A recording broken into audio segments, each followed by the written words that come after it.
Well, parliaments and political parties have to ensure that the state has independent law enforcement and judiciary. Because without independent prosecutor, investigator, and judge, people who steal in billions, they will never end up in jail. They will always be able to enjoy their luxurious lifestyle and to use the assets which they've stolen. Without independent prosecutor, investigator, and independent court, we will have the fear of impunity, and people will still have incentives to enter senior governmental positions in countries in developing worlds like Ukraine, but they will use these governmental positions to steal, but not to protect the interest of people. And the direct cause of that would be children without medication, doctors without good payments and good salaries to provide proper services, teachers without salaries, etc. I mean, here in the UK, there's quite a lot that they can do.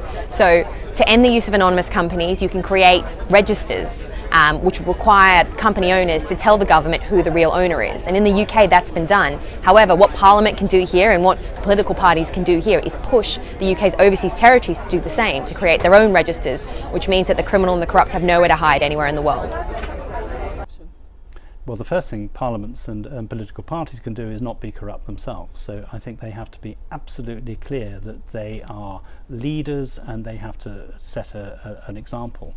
And the second thing they have to do is to make sure there's legislation in place that ensures that corruption, wherever it is found, whether that's in the private sector or in civil society, is rooted out, because corruption damages society. Parliaments have a very critical role to play in the fight against corruption, because in all our countries where parliaments exist, they are the regulators, they are the ones who establish, who make the laws, they are the ones who vote the laws. And most of the time, if you take my country, sometimes parliamentarians have seen their roles. They don't see their roles beyond voting these laws. But I think that parliaments and parliamentarians need to understand and also be educated to see that their roles are beyond just making laws, but also to follow the laws, to see that they are implemented, to see that those who don't implement these laws get punished. It is not Parliament's role to prescribe or to talk about punishment, but Parliament can and have the power to cause institutions which have responsibility to prosecute, to be able to prosecute those who break the law, especially against corruption.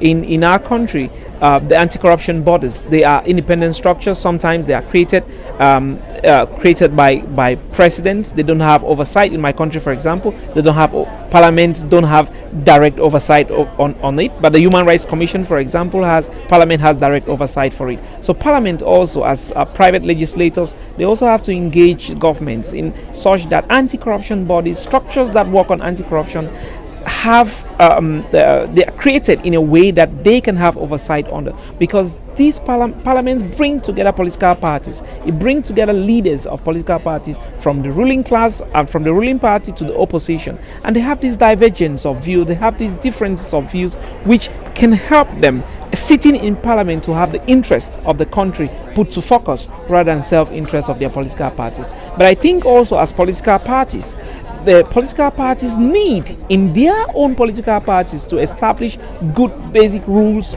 of transparency and integrity. If a parliamentarian if a political party is corrupt, promotes corruption, promotes corrupt practices, and gets people elected to parliament under the ticket of that political party, it becomes evident that parliament is also going to be corrupt. So integrity, transparency and accountability needs to form the core values of political parties, and openness, because parliaments represent the people. So if we give people our mandate to be able to represent us, speak for us, legislate for us, then they need to at least have a little bit of ethics. They need to be grounded in integrity, which is key to us helping to making contributions to build sustainable societies. Civil society are actually saying and enforce and implement the policies that are being put together. And it's a case of zero tolerance. We can't just keep talking about the issue, we've actually got to take action.